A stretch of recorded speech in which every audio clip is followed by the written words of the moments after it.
কমিটির বাকি সদস্যদের সাথে নিয়ে একটি উন্নয়ন ফান্ড গঠন করব এবং ব্যক্তিগতভাবে 3 লক্ষ টাকা আমি অনুদান দেব। সম্মানিত মালিকবৃন্দ, প্রতিটি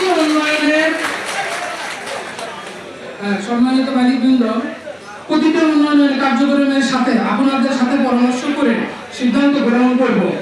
আমি আমার বক্তব্য দীর্ঘায়ু করব না, পরিশেষে আপনাদের সুস্বাস্থ্য ও দীর্ঘায়ু কামনা করে আমি আমার সংক্ষিপ্ত বক্তব্য এখানে শেষ করতেছি। আসসালামু আলাইকুম। হিন্দু ভাইদের প্রতি আদাব ও লাল গোলাপের শুভেচ্ছা।